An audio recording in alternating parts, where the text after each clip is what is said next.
And so hello there and welcome to a new Night of the Movies podcast where I talk movies, TV and all things I want for about half an hour to an hour once a week. And today in this podcast I'm doing my review of Black Panther, Wakanda Forever. Because over the next couple of weeks, I'm going to be doing most of my reviews of new and upcoming films in these podcasts because I really don't have that much time. Honestly, my schedule is filling up minute by minute. So over the next couple of weeks, most of my new film reviews will be in podcasts. I'm still going to be doing some film review videos and some TV review videos on this channel, but not nearly as much as I would usually do, because I just really, at the risk of sounding like a broken record, I don't have much time free whatsoever. Like, I've got my review of The Nightmare Before Christmas coming out sometime in the next week, but at the same time though, that'd be like my only film review out for a while or so. My voice gone there a bit. But anyway, get the point I'm making. I really don't have that much time to do film reviews at the moment, so most of my new film reviews will be in a podcast. But before I do my review of Black Panther, Wakanda Forever in this podcast today, I should say that if you're listening to this podcast on Spotify, hello there for podcast listeners, then you can also watch it. On my YouTube channel at Night of the Movies. And likewise, if you are watching YouTube, hello there to my viewers, then you can also listen to it on Spotify at Night at the Movies on that platform. Likewise, if you enjoy the podcast, please remember to like, subscribe, leave feedback wherever you're listening to. Also, give me some ideas on some podcasts I'm going to do in the future as well. Like, sorry, I don't know where my voice is going a bit, but you know, from 2023 onwards, hopefully I should have more time to do podcasts, and I'm going to need some ideas. So please leave me some ideas on podcasts I can do in the near future in the comment section below if you are watching this on YouTube.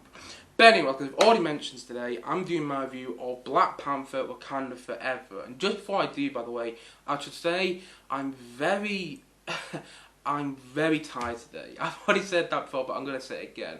I am a bit fragile. I've had a tough week, and I am just so exhausted and kind of shattered right now as well. But I'm doing this review, and hopefully it shouldn't be too long, because I really don't have that much time spare. And yeah, so do bear with me if I keep repeating words or I don't make sense fully. It's just because I am absolutely shattered right now. So yeah, bear with. But like I said before, I'm doing my review of the new MCU film Black Panther, Wakanda Forever. And to quote Whitesnake, here I go again. So Black Panther, Wakanda Forever is the newest MCU film. It's directed by Ryan Coogler, who directed the first Black Panther film. And I must admit, I wasn't the biggest on the first Black Panther movie. I didn't hate it. I didn't really dislike it. I just kind of think it's fine. It just wasn't my sort of film, which is totally fair. It's all subjective. And like, I think that film had a lot of perks, particularly the musical score, and also a brilliant performance by the late great Chadwick Boseman as Black Panther in that film. And the visuals were great, and it was shot beautifully, and I also really liked Michael B. Jordan in that film. But a lot of it just kind of felt naff. I'm gonna admit, it just wasn't for me. Yeah, you know. But at the same time, though, I can see why it was culturally significant. I can also understand why a lot of people might love the first Black Panther. It just wasn't my cup of tea. But Ryan Coogler also directed the first Creed movie, which I haven't seen, but I have heard a lot of good things about. And he also directed, in fact, his first feature film that he directed was Fruitvale Station, I think in 2013, which I think is a great movie, by the way. I mean, it's flawed, but at the same time, though, it's heartbreaking, it's shocking, it's moving, and not a day goes by, honestly, when I don't think of Fruitvale Station, because of the effect the end of that movie had on me. Honestly, I was sitting there, and I just wanted to burst into tears. And so Ryan Coogler is a good director, in my opinion. I don't think he did a bad job directing the first Black Panther either. It just wasn't my sort of film. But he's back here directing Black Panther, Wakanda Forever, the sequel. And essentially the quote-unquote plot of the film is that Black Panther has died. And this is not a spoiler, it's in the trailers, it's going to be a non-spoiler review, by the way. I'm not getting into spoilers because I don't really know what I can talk about spoiler-wise, by the way. Because there isn't much. I can think of one big spoiler, but other than that, you know, and I'm pretty sure everyone knows that spoiler already. But I'm not going to get into spoilers in this review today. But basically the plot of the movie is, the quote-unquote plot of the film is that Black Panther has died, and now the people of Wakanda, the Wakandians if you will, they're trying to deal with the death of T'Challa, aka Black Panther. And you know, there's a bit of like an identity crisis going in Wakanda because they don't know who the queen or king is going to be. And at the same time though, you get the Americans who are trying to get the vibranium. I think it's vibranium, I might be getting that wrong, and apologize if I am. Do correct me in the comments if I am getting it wrong.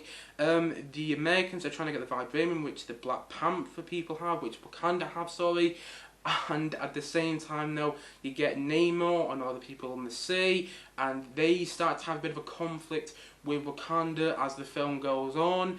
And yeah, you can kind of see where things are going. There's a big battle towards the end, and it's pretty much what you expect from an MCU film or a superhero movie. But saying that though, and I'm genuinely surprised that I'm going to say this, but I am going to say it, I kind of liked this film.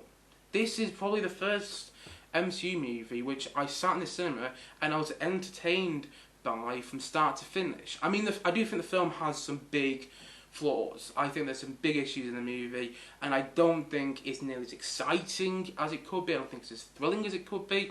I don't think it's as compelling as it could be. And I think that the film is very messy, and I think it's very incoherent. And I remember when this film was in production, there's all these things going on. Like, it had a really tough production because there's all this stuff going on with the vaccine, and apparently Letitia Wright didn't want to take it or something like that. I don't really know. I don't like getting into that. But also, it was being shot during the pandemic, and anything shot during the pandemic was difficult to do. And obviously, they had to rewrite the script because of the sad passing away of the late great Chadwick Boseman, who was just so excellent, by the way, as James Brown in Get On Up. If you haven't seen Get On Up, just watch it for his performance because you'll be blown away by it. I've seen Get On Up twice now, and I still can't get over how good he is as James Brown. But yeah, they had a lot of production issues with this film, and you can kind of tell, to be honest. It's very messy. It's incoherent. There's a lot of moments where it was kind of dull, to be honest, as well, and it was a bit sluggish. I didn't say I was entertained by it. At the same time, though, there's at least about 45 minutes of this film you could cut out, and I think it'd be exactly the same movie. In fact, there's characters I think you could cut out of this film, and it'd be exactly the same. You know, Martin Freeman, as much as I love him, and I've loved him ever since I saw him in the Hobbit movies, I loved him ever since I saw him in the Sherlock series. As much as I love Martin Freeman, he didn't need to be in this film. He's good in it, I'm not saying he's bad, I'm just saying he didn't need to be in this film. And also, there's a new character called Ironheart in this film. That's not a spoiler, that's been revealed in the trailers. And again, she's good in there, and I don't know what the actress who plays her, but she is really enjoyable to watch in the film. But she didn't need to be in there. If she wasn't in this movie, I think everything would pretty much be the same. I think that's the same with Martin Freeman as well, although more so with Martin Freeman. You could literally take the Martin Freeman storyline out of this movie, and nothing would have changed. And I've said that about films in the past, and then sometimes I'll be editing my review afterwards and go, actually, if you did take that character out of there, things would be different. But here, I just don't really get the point of Martin Freeman in this film. I didn't really get it. I love Martin Freeman, I do, and I can't wait to see what he does next. But, did he need to be in this movie? Ironheart, I think there's an argument you could say that she did, but at the same time though, I think that the character is more just in there for the sake of being an almost advert for the Ironheart series coming out next year or something like that. So I don't think you needed Ironheart in there. I think she's enjoyable to watch, but I don't think you needed it in there. And also, I do think the film does a lot of plodding about in its first hour and a half. It does meander a bit, and it doesn't really get going until about the hour and a half mark. There's something happens in that moment.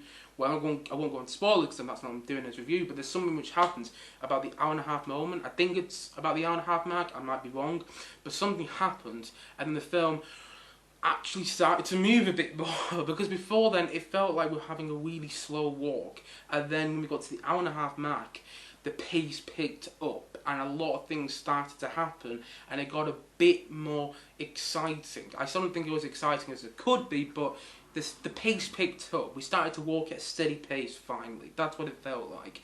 You know, I was sitting there and I was like, finally we're getting into some actual conflict. Again, not going into much detail, but finally getting somewhere. Finally seeing things happen.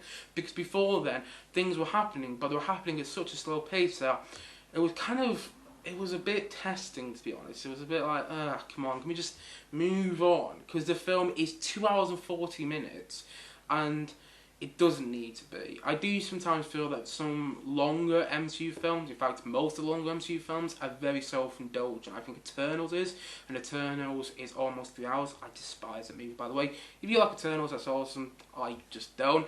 But also, Avengers Endgame, that's 3 hours, and I might be the only person in the world to say this, but I'm not a fan of that film. I think it's very self-indulgent. And I do think that Black Panther Wakanda Forever, I think it is self-indulgent. I do think this movie is self-indulgent. But I think it's probably the least self-indulgent of all of the longer MCU films, if you will. I think it's actually got a lot of good moments in there, though. Because like I said before, I did actually kind of like this film. For what it is, I think it's a good movie.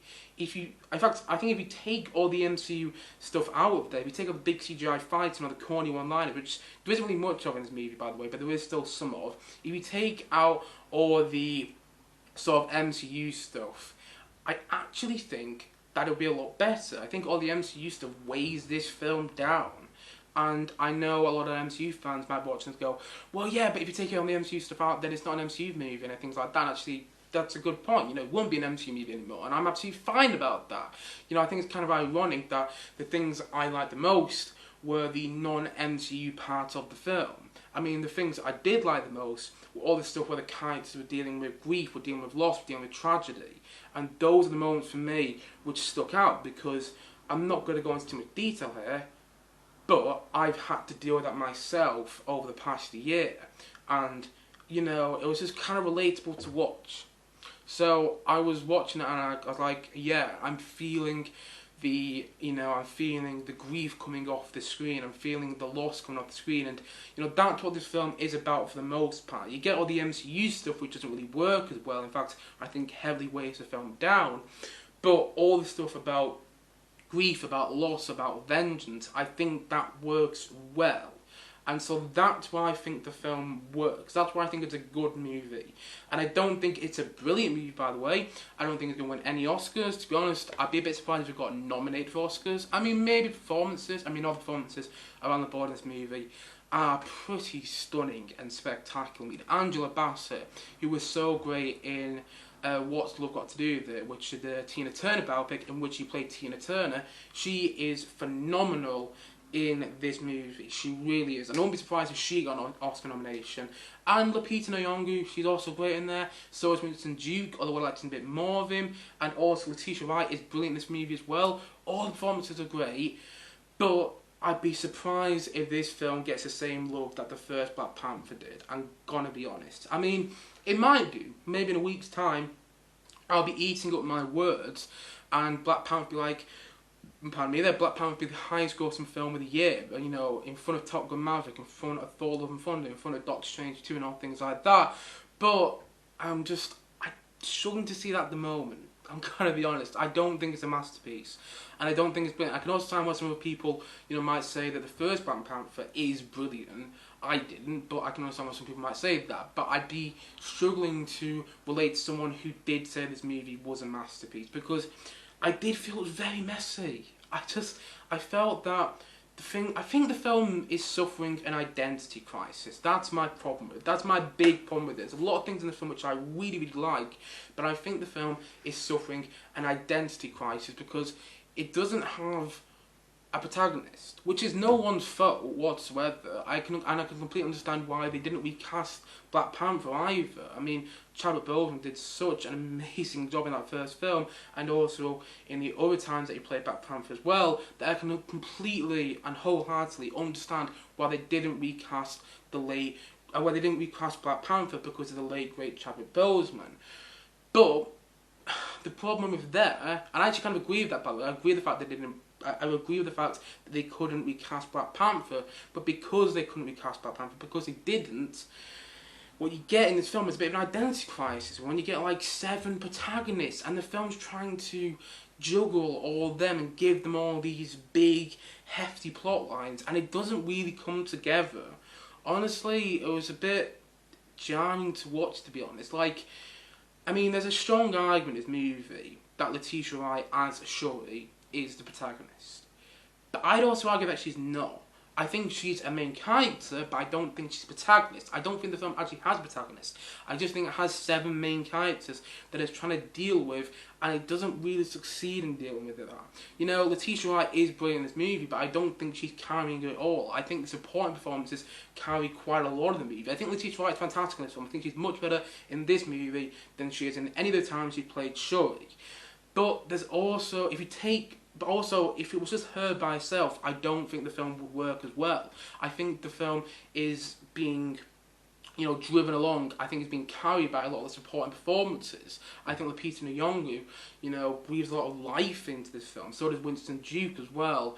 And I think that if you didn't have them in there, this film would not have the same effect it did on me, because you do feel that grief coming off the screen, but only because of all the performances in there. And so it's kind of a weird thing. Like, the film's just got an identity crisis because it's dealing with having 7 protagonists, and it doesn't know who to really focus on, who to really zone on.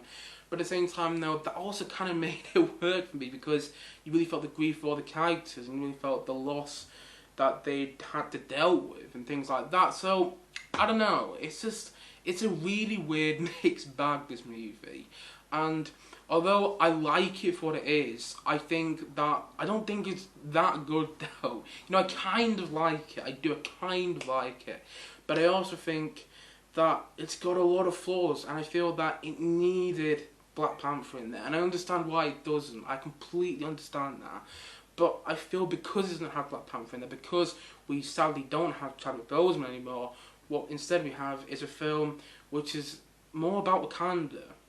And that's fine, but I just feel it needed that thing, that ingredient to pull everything together and to make it work a lot better.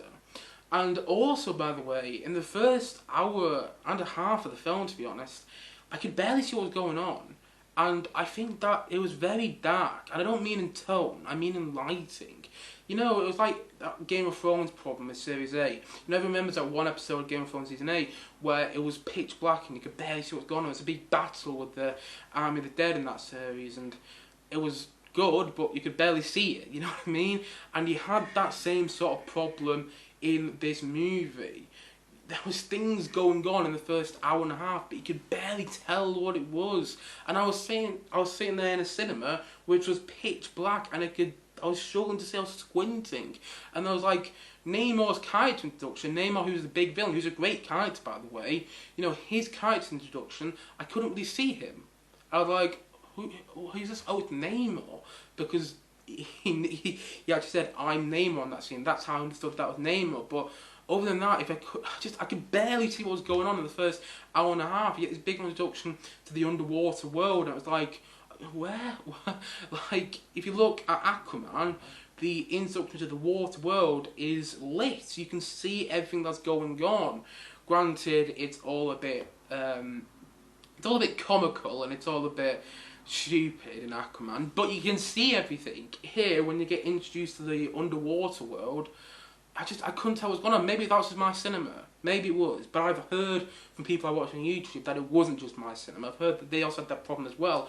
I was struggling to see what was going on because the lighting in the film was so dark. And that wasn't great, to be honest. And also, the film has some comedy in there which I didn't really find funny. Although, to be honest, it does tone down a lot on comedy. So that's perhaps why I liked it a bit more than some of the other MCU films that come out this year.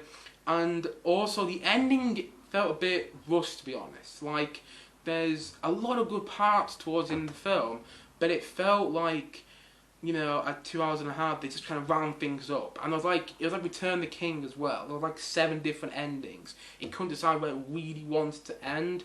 And I should say, by the way, I haven't actually seen the mid-credit scene. I know that there definitely is one, and I know what it is, because I read up after, but I had to go and get a bus, which was due around the same time that the film finished. So, literally, as soon as the credits went, I ran up to my bus stop, so I did miss the mid-credit scene. But at the same time, though, the film had about 7 different endings, and I think it needed more of Mubaki, I think that's what his name is, as Winston Duke.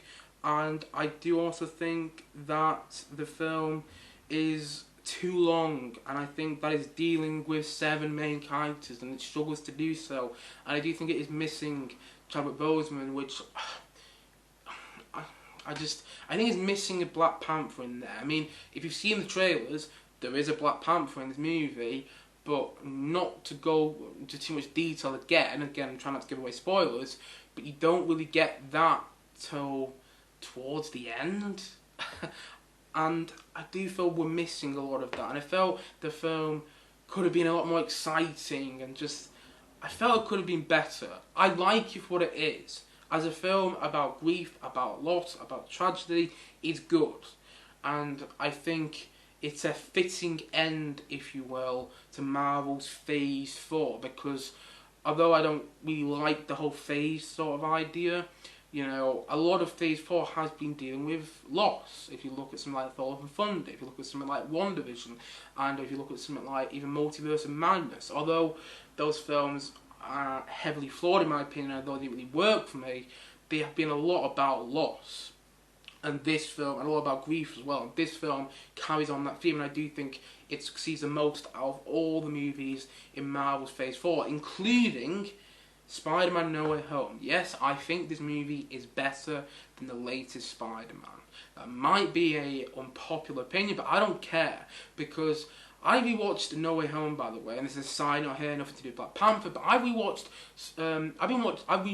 No Way Home about 3 times, maybe even 4 times since it came out, and each time it just gets worse. It just gets worse. And I can understand why a lot of people might love Black Panther Wakanda Forever. I mean, not Black Panther, sorry, Spider-Man No Way Home, but I just think it's fine now. I don't think it's bad, but I don't think it has much rewatchability whatsoever. But that's just me. So yes, I do actually think that this movie, I do actually think that Black Panther Wakanda Forever is better than Spider-Man No Way Home, but I still think it's just very incoherent. I think there's a lot of dodgy CGI, and like the world of Wakanda reminded me quite a lot of Coruscant, with the world of the Jedi Temple from the Star Wars prequels, the world of the Senate as well. It reminded me a lot of that. I mean, the same thing happened with the first Black Panther as well. And when we get introduced to Wakanda in that first Black Panther movie, it was kind of like, oh, that looks like Star Wars, you know, that looks like the Star Wars prequels. And it felt even more so in this movie, and there's a lot of moments when you're just wondering why, and there's a lot of creative decisions that didn't work, but for what it is, it's okay. Although it does suffer an identity crisis, and that's kind of where I sit with the film overall. You know, if I was going to give it a thumbs up or thumbs down, I'd give it a thumbs up, but only just. So I suppose that's quite a high praise review for me, actually, because I quite like an MCU film this year. I mean, I don't quite like it, actually, I like it a little, but still, I think it's the best MCU movie to come out this year, although that's not really saying much. You know, we're talking about, I just saw some out the window there, yeah, we're talking about, you know, Thor: Love and Thunder, Doctor Strange 2, what else came out? You know, Spider-Man No Way Home, which I think is fine now. I think it's like, I'm not even going to come out in 2022, but you get the point I'm making. I think it's probably the best Marvel thing to come out of 2022, that's including all the TV shows as well, just because I didn't mind watching it. It's watchable. In fact, it's actually kind of entertaining, but it does have problems. And I think, all in all, it's a good movie, but it could be a lot better. That's kind of where I set the film overall. And so, I'm going to say that Black Panther Wakanda Forever, I'm going to say it's a 6 out of 10. You know, if you love this movie, that's absolutely awesome. I don't want to take anything away from you. But the thing is, like, when I've been doing this review today, I just started to think of more and more problems with the film, to be honest. And, I mean, I was entertained by it, and at the same time now, I did like a lot of the themes in the movie, but I just think that it's really, I don't know. I don't really know what this film was going for. That's my big problem with it. Now the more I think about it, the more I can sit here and say, you know, 12 hours after seeing the movie, I can sit here and say that I don't really know what Black Panther Wakanda Forever is going for. And that's coming from someone who gave it a thumbs up. Now, to give it a thumbs up, I like it for what it is, but I don't know what it's going for. And I do think it suffers that identity crisis of not really knowing what it wants to do and not really knowing what story it wants to tell. Does it want to tell the story about somebody stepping up to the Black Panther role? Do you want to tell the story about a name, or do you want to tell the story about these Americans trying to get vibranium? Do you want to tell the story about grief and loss? Do you want to tell all these different stories? And it's very ambitious, and I applaud it for that. But it's a little too ambitious. I would rather Ryan Coogler just zone in one thing. In my opinion, should have zoned in on the whole stuff, you know, grief and things like that. Just zone in on that one aspect, and just don't focus as much on some of the other things. Like, I don't think we needed so much focus on the Martin Freeman storyline. I don't think we needed to focus really on the whole vibranium and stuff like that. I don't know. I don't know what the film was going for, to be honest. And a couple of things I forgot to mention, by the way, to look to my notes here. Another thing I forgot to mention is that the first underwater sequence you see in the film is a complete copy, by the way, of James Cameron's The Abyss. Like, I was sitting there going, oh, they just copied The Abyss. It's literally like Ryan Coogler in the pandemic sat down and watched The Abyss, and he just copied one of the opening scenes of The Abyss in this movie. Quite literally, frame for frame, it was copied, the way everything was done. I was like, I mean, he couldn't even get a close copy if he tried. It wasn't a homage, at least I don't see it as a homage myself, but I was watching it going, okay, this is The Abyss, and I think The Abyss is an amazing film, by the way. I think it's very underrated, and I was sitting there going, because now all those MCU people, all the, you know, the big MCU fans are going to watch Black Panther Wakanda Forever, and then they're going to go and watch The Abyss and go, well, Black Panther did it first. In fact, The Abyss did it first. Ha ha ha. So I just wanted to get off my chest, because I remember watching that and I was like, what? They just copied The Abyss there. And also, yeah, I don't know. Overall, I think the film has a lot of problems, but I do like it for what it is. What it is, it's okay. And also, I do like quite a lot of the performance in the movie, and I also quite like the character of Namor. I think the teacher Wright is fantastic in this film. I think so. I can't even pronounce his name. The Peter Nyong'o, and I also think that Winston Duke's great in there. I would have liked to see a bit more of him, but I think he's great in there. Martin Freeman wasn't needed, but I think he's great in there. You know what I mean? And I also think that Angela Bassett is phenomenal in this film, and I think that it's shot beautifully. It looks great. Some of the CGI is a bit wobbly, but other than that, the spectacle-wise, it looks amazing, and I think that the film does have a lot to offer, and I can see why people might love it. Personally, I didn't, but at the same time, though, I don't know. Overall, I do think the film could have been a lot better. I think I've said overall about 10 times in the review today. Sorry, I am so exhausted. But I do think the film could have been a lot better. I think it's dealing with an identity crisis. I think it's got 7 main characters, and the risk of sounding like a broken record, I don't know what this film wanted to be. I really don't, to be honest. But it's okay for what it is, and I don't think it's a bad movie, but it's overlong, it's sometimes too dark to see, and it's not thrilling, and it's not as thrilling, and it's not as exciting as it needs to be. But it's an MCU movie which I didn't mind. So there you go. It's an MCU movie which I thought was pretty good. And it's also an MCU movie that I would give a 6 out of 10. Yep, I'm giving Black Panther Wakanda Forever a 6 out of 10.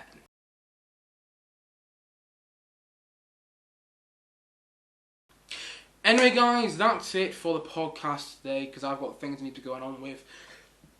Hopefully the review turned out well. I didn't plan it that much, I got to admit, a little cut behind the curtain there. But yeah, I didn't plan it too much because I really don't have much time to plan it, and also not feeling too great today. But hopefully you enjoyed my review, and if you did, please leave a comment down below, like, subscribe, do whatever you want to do, and also come back for more, and look forward to more videos and more podcasts coming in the near future. Don't know when, but yeah. Hopefully you enjoyed my review of Black Panther, and thank you as always for watching, or thank you as always for listening, and see you guys again soon. But bye for now. Bye.